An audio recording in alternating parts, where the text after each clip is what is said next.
the seatbelt. I'm watching it. Please don't step out. And you opening the door. You can take I'm mine opening off the for me door. right here on my right. I'm keeping my fucking hands up. I'm not reaching for no gun, bro. Step out. Can I move my phone? Step out.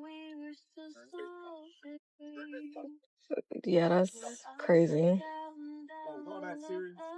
You actually need gun? Is all that necessary? You serious? That's pretty, yeah, dude. Are you serious? Terence Bud Crawford was celebrating during a victory parade in his hometown of Omaha, Nebraska on Saturday, but hours later he found himself being ordered out of his vehicle at gunpoint during a traffic stop.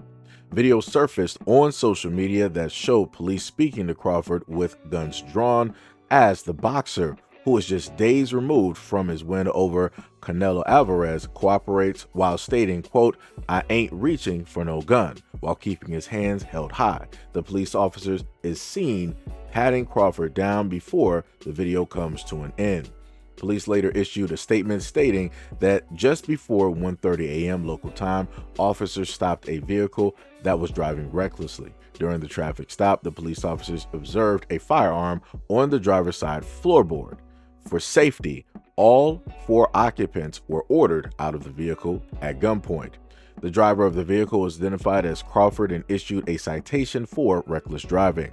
All 4 occupants in the car were legally permitted to carry firearms, including a member of Crawford's security team who was carrying his own weapon at the time of the traffic stop. A police supervisor and lieutenant also responded to the scene at Crawford's request. As a result of the traffic stop, Omaha Police Chief ordered an internal affairs investigation over the incident. In the aftermath of the video going viral, Omaha Mayor John Ewing also issued a statement of his own where he revealed that he actually spoke to Crawford about the incident which followed the celebration in honor on Saturday. Quote, "I learned Omaha police pulled over Terence Bud Crawford on a traffic stop downtown earlier this morning. After learning of this, I spoke personally to Bud Crawford.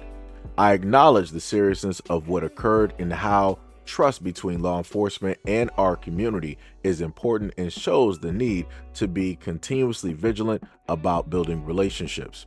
Omaha Police Chief has pledged an internal investigation which I support and want to be full and thorough. We will gather all the facts and be transparent with the public about our findings. Understand that my heart dropped in learning of this event to an otherwise wonderful day and evening celebrating our city's world boxing champion. We held a great parade and great event at Heartland of America Park. The evening birthday party at Steelhouse, which I and members of my team attended, was a show of joy and pride. Omaha needs to remember this important day as a good one while we seek answers to how it ended. Meanwhile, we must ensure that every resident, no matter who they are, feels safe and respected in Omaha." Crawford's celebration followed his historic win over Alvarez, where he became the first ever undisputed 3-division boxing champion, with a dominant performance to remain undefeated in his career. Yo, this is just 1,000% crazy. Nobody's going to tell me that the officers involved did not know anything about Crawford, did not know who he was, and did not just automatically just think about something for a second. And I want to note that this happened pretty much within a 24-hour span. Literally Saturday, he had his parade, and then he went out to eat with the mayor, and then the very next day, bam, this is what he gets hit directly with. And all to come to find out that everybody in the vehicle were legally able to carry. I just want people to understand that everybody in the vehicle are able to legally carry. Nobody realistically did anything wrong. So they were like, well, we can't go out with an L. So we're going to sit up there and give you we're not going to apologize for nothing. We're going to show that we were doing our job and this, that, and this. Dude, you pulled up to the scene with your guns drawn. This is, for all intents and purposes, this is a world champion in your own state who was of your own state, born and raised. This is how you did the whole situation. This is how you wanted to act. And this is when a lot of people will say this is what it's like being black in America. This is specifically what that looks like at the moment in time. black in America where cops just automatically, we're about to have guns directly pointed at you, directly drawn. Because I want to state how dangerous this is, because I have a video where a black cop who was at home in his own residence, other cops came to respond. One of the cops that has the body camera showing him pointing the weapon at the door, the cop who is not even, in full attire, he's just at home relaxing. They're calling him, they're knocking on the door for him to come directly out so they can speak to him. The cop that is filming, looking down the barrel of the weapon that is aiming directly at the door, he magically fired his weapon. It went through the door and it hit the cop in the arm. He came directly out the house talking about, you shot me.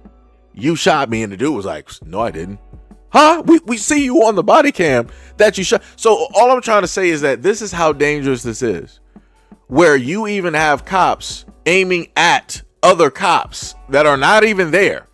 And I want to note that the white cop who shot the other cop that was just at home, the other cop was black.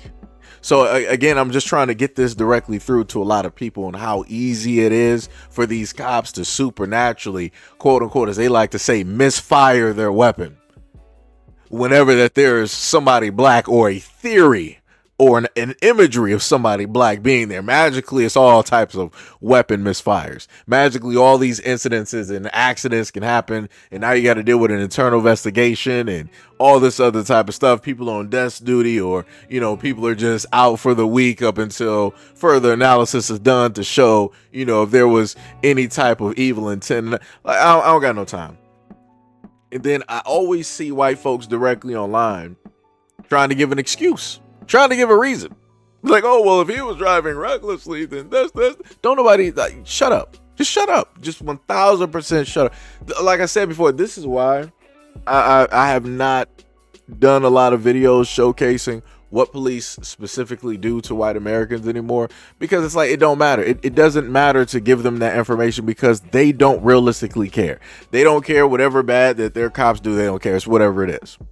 Right? They'll just one off it and be like, oh, well, that was just this one incident, right? But if it's somebody black, they'll be like, oh, no, you can't say the whole totality of cops are bad, because, I used to be a cop. My son's a cop. My daughter's a cop. My uncle's a cop. My wife's a cop. My ex-wife's a cop. My ex-step-son-in-law, sister, brother, mother, uncle, he's a cop. And, right, they got all of these types. They magically, everybody's a cop.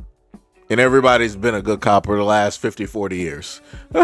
There's no bad apples. There are just actual bad people out there that are giving the cops a hard time. This is normally what white people say online. Say time and time again, even through live streams, that white people are not going to understand up until they have to take losses at the hands of their own people, from their military to their government to their own police. They're not going to understand nothing. They're not going to really understand loss up until it happens. And those people look just like them. Those are the people that they voted directly for. They're putting money directly in their pockets. Those are the people that are supposed to protect their communities and country and all of these things. They're not going to understand up until everything finally turns. And then at that moment in time, I'd be like, well, it'd be like that. The moment in time that it's happening consistently, day in and day out, week after week, month after month, it'd be like that. It 100% be like that. But even still with that, there's not enough losses out here for them to really want to take a stance and try to change anything out here. Because how many times have we heard that police were on leave, or there's going to be more police training? Nobody even knows what police training is.